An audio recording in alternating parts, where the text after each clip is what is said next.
¿Cómo superar el estigma de la salud mental? Si tienes menos de 25 años, seguramente seas consciente del tabú que aún en la actualidad existe respecto a la salud mental o al acudir a un psicólogo, psiquiatra o terapeuta. Aunque no lo creas, la edad afecta en gran medida, ya que está comprobado que aquellas personas mayores de 26 años son propensas en un 55% más que las demás personas a mirar con malos ojos la salud mental, y esto tiene su porqué. Con el pasar de los años, las personas se van adaptando cada vez más a la vida moderna. Eso incluye también a la forma de percibir el mundo que tienen las personas. Esto va de la mano con la maduración emocional por la que tarde o temprano todos debemos experimentar en nuestra vida para crecer como personas. Sin ir muy lejos, en las generaciones de nuestros abuelos, pese a que ya existía la psicología y sus ramificaciones, era muy poco común acudir a un profesional de la salud mental, dados los estigmas y creencias de la época. No se trata solo de ignorancia. Otros tiempos implican otras formas de crianza y diferentes puntos de vista, y sin embargo, aunque la salud mental es algo que se estudia desde ya hace más de un milenio, ¿por qué existe tanto tabú?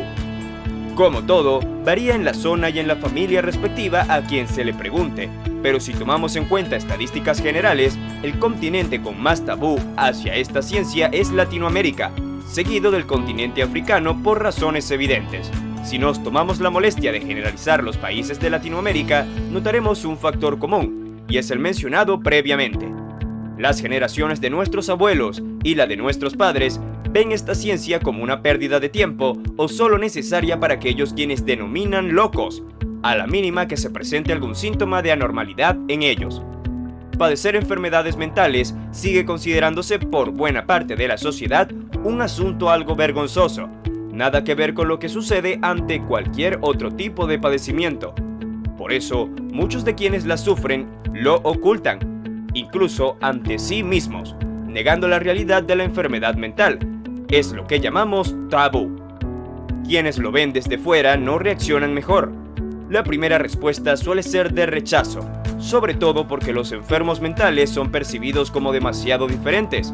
Tal consideración no está normalmente exenta de una sospecha de culpabilidad. Esa combinación de rechazo y culpabilidad conforman el estigma que suele rodear a quienes padecen trastornos mentales. Si pensamos en culpa es porque obviamos que sin nuestro complejísimo cerebro, la mente no podría existir. Es más, solemos manejarnos bajo la premisa de que nuestra actividad mental es fruto de una entidad más o menos inmaterial, independiente del sustrato cerebral que la sustenta.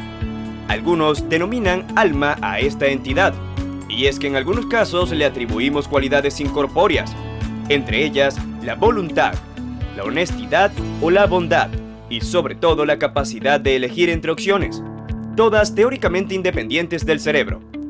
Al final ese concepto erróneo se traslada a los trastornos mentales, que se identifican como una alteración de esa entidad inmaterial, de ahí que los valoremos de manera distinta al resto de enfermedades.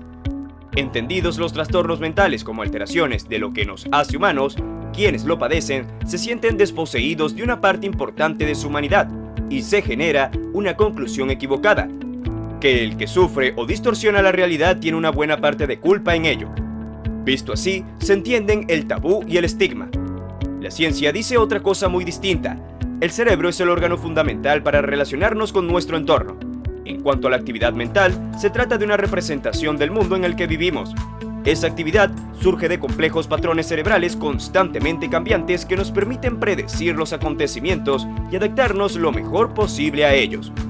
Considerando la inmensa complejidad cerebral, no es extraño que muchas personas tengan propiedades cerebrales que dificulten esa función adaptativa, al menos bajo ciertas condiciones ambientales.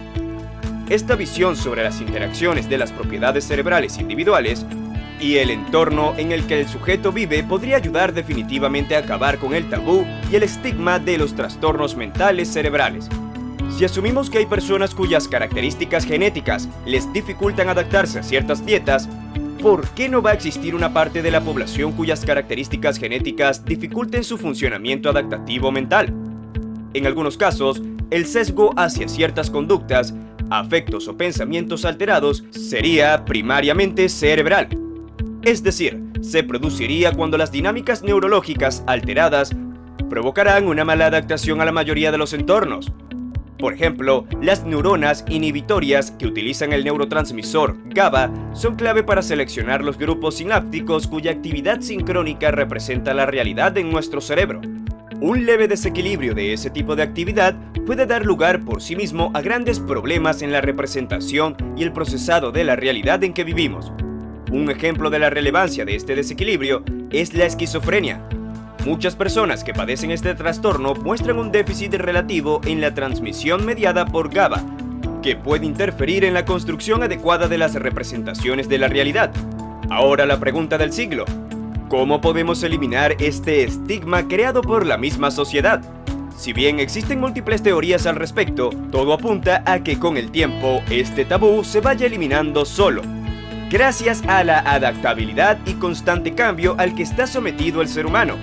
Es ese margen de mejora generacional el que incluso de manera genética irá cambiando el pensamiento colectivo de las personas respecto a este tema.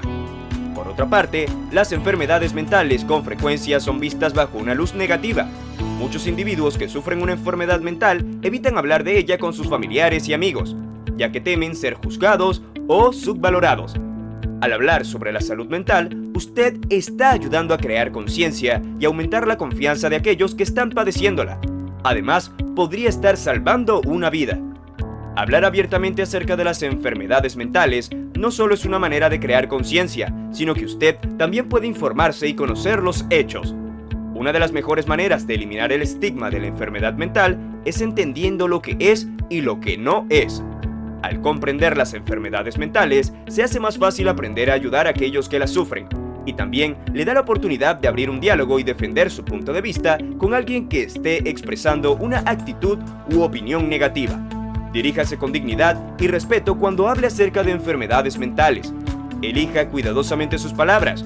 Use un lenguaje respetuoso, haciendo énfasis en las habilidades en lugar de las limitaciones, y refiriéndose a la persona en lugar de la discapacidad o la enfermedad. En pocas palabras, hablar con naturalidad de aquellos temas que te inquieten.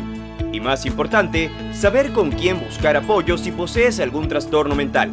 Por otra parte, si eres una persona promedio, es tan simple como aceptar que la salud mental y la psicología son una parte natural y fundamental para el desarrollo humano.